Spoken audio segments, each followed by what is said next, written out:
15 datos sobre la infame monja de la historia mexicana, Sor Juana Inés de la Cruz. Así culminó su vida, siendo una pionera en la lucha por los derechos de las mujeres, vistiendo los hábitos de monja. Quizás parezca contradictorio, pero esta es probablemente la mejor manera de describir el legado de Sor Juana Inés de la Cruz, una de las religiosas que dejó una huella indeleble en la historia de la Iglesia Católica. Esta mexicana destacó en diversos ámbitos artísticos, incluyendo el teatro, la lírica y el auto sacramental. Como escritora y estudiosa de la teología, enfrentó numerosas críticas durante su vida, ya que no era común encontrar a una mujer con ideas y el coraje para defenderlas en un entorno conservador, como el de la Iglesia Católica del siglo XVII. ¿Cómo fue la vida de Sor Juana? ¿Por qué se le conoce como la peor monja? ¿Qué obras realmente escribió?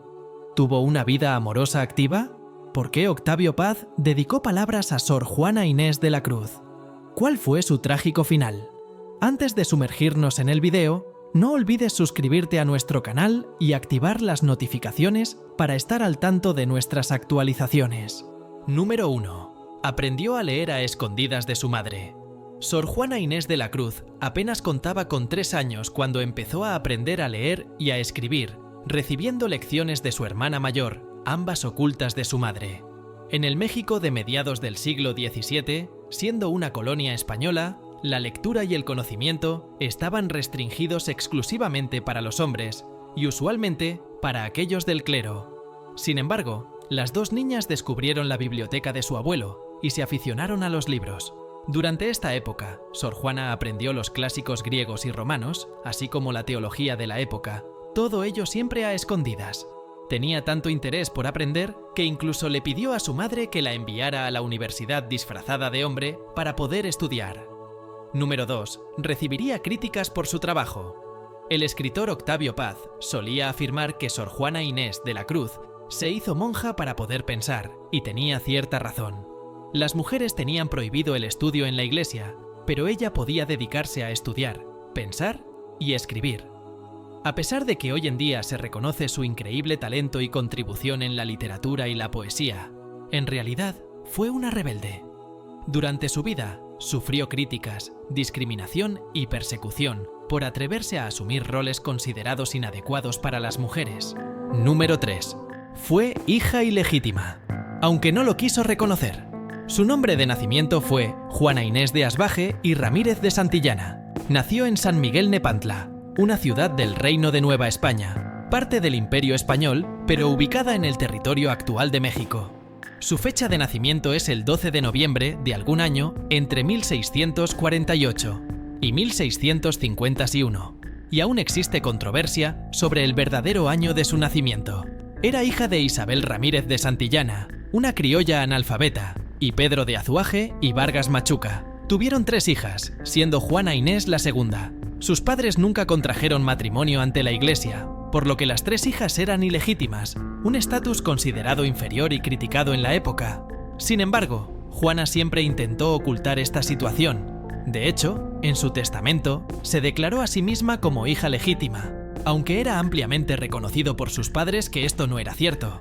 De hecho, su madre lo reconoció en su propio testamento, donde dejó claro que todos sus hijos fueron concebidos fuera del matrimonio.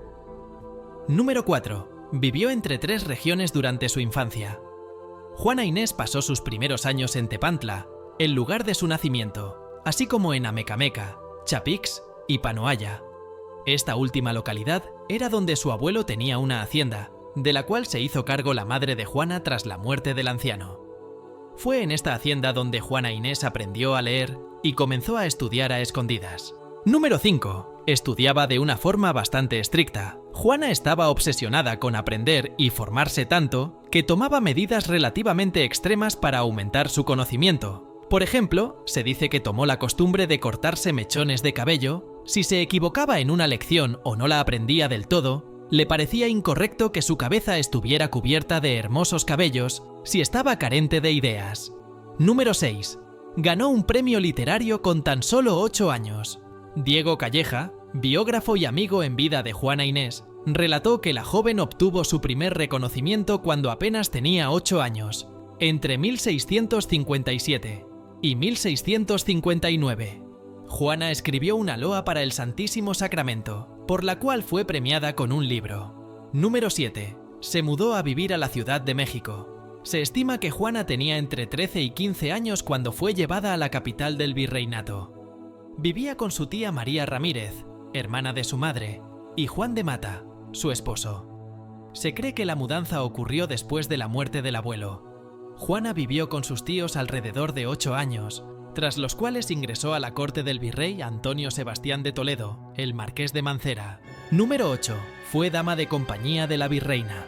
La virreina Leonor de Carreto aceptó a Juana como una de sus damas de compañía, un entorno que permitió a la joven desarrollar sus ideas y sobre todo poner en práctica sus habilidades literarias, ya que la corte realizaba numerosos encuentros tertulias y discusiones intelectuales, a las cuales concurrían matemáticos, filósofos, historiadores y todo tipo de académicos.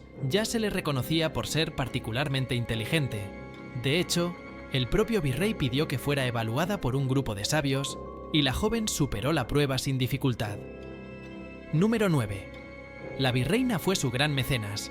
La producción literaria de Juana Inés estuvo definitivamente marcada por los virreyes, especialmente por la virreina, quien fue una de las principales impulsoras y financiadoras de su arte. Durante este periodo, Juan escribió poemas, sonetos y elegías fúnebres que solían ser muy bien recibidos y aplaudidos en la corte.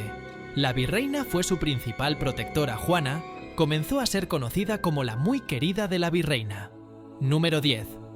Hay poca información sobre su adolescencia. Más allá de esto, se sabe muy poco sobre la vida privada de la joven Juana Inés. Muchos autores han especulado que la chica tuvo amoríos y desamores durante su tiempo en la corte, pero realmente no hay evidencias históricas ni registros testimoniales de estos aspectos. Número 11. Tomó los hábitos para evitar el matrimonio. Lo que sí se sabe es que ingresó a la vida religiosa para evitar casarse.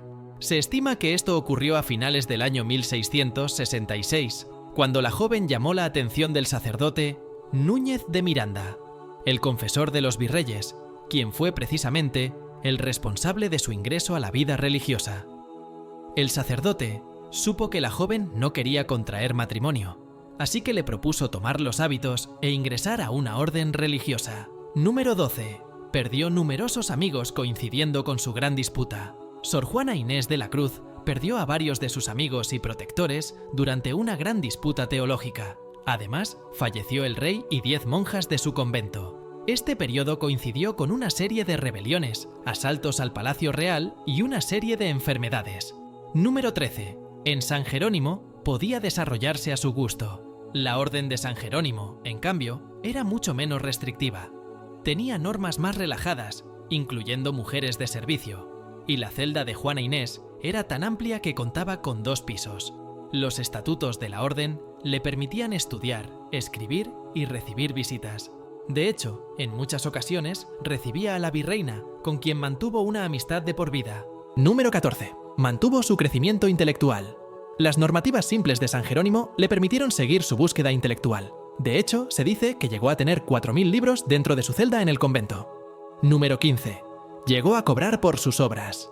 La Iglesia Católica pagaba a Sor Juana Inés por sus composiciones de villancicos y sonetos para las ceremonias. También la corte le pagaba honorarios por escribir loas y preparar escritos para diferentes eventos. Espero que este contenido haya sido de tu interés. Si tienes algo que añadir, no dudes en compartirlo en la sección de comentarios. Si te gustó el video, no olvides darle me gusta y compartir el enlace con tus familiares y amigos, para que también puedan disfrutar de estos datos sobre Sor Juana Inés de la Cruz y su legado.